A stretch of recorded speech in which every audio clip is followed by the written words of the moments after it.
Oui, on est malheureusement sur des chiffres, mais aujourd'hui, c'est vrai qu'on a quelques difficultés à connaître le nombre exact de policiers s'étant suicidés.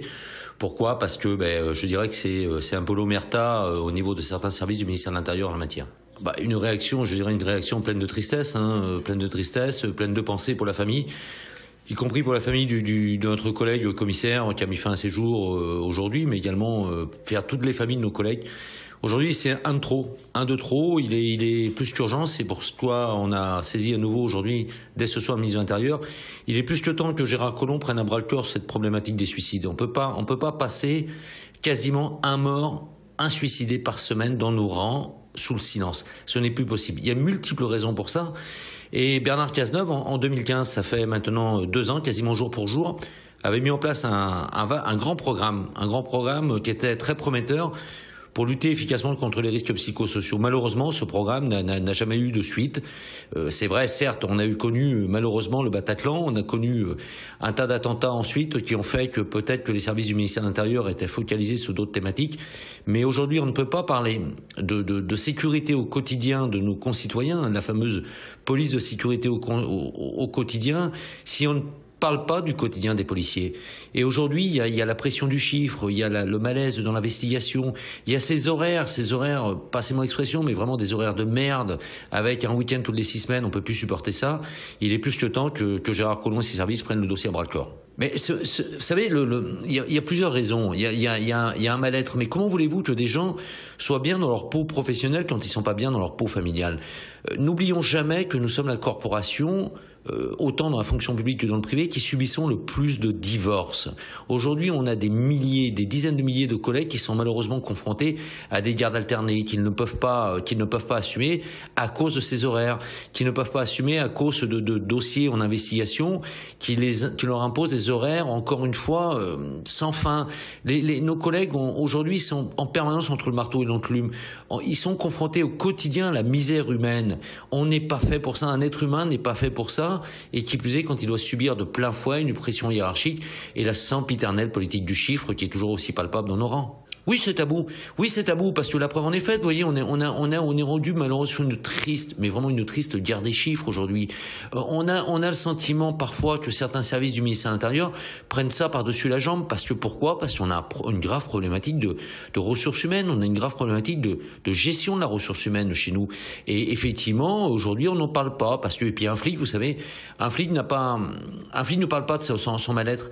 Un flic, il est là pour faire régner la sécurité, pour faire régner l'ordre public, pour arrêter des voleurs, arrêter des voyous, arrêter des criminels. Et puis son mal-être, il le laisse à la porte du commissariat. Mais malheureusement, parfois cette porte n'est plus suffisamment étanche et ça arrive dans nos rangs et ça arrive au quotidien. Nous, on avait réclamé, ça avait été retenu dans le plan RPS de Bernard Cazeneuve, de remettre des espaces de convivialité. À qui peut parler un flic aujourd'hui quand il est confronté du matin au soir à recueillir des plaintes, à aller constater des décès, à aller être confronté en permanence à la violence, à la menace terroriste? À qui il peut parler? À personne.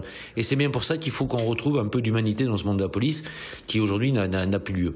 Ah oui, il y a plus qu'urgence. Oui, il y a urgence. Oui, il y a urgence. C'est urgentissime. Urgentissime parce que c'est pour ça que j'insiste bien.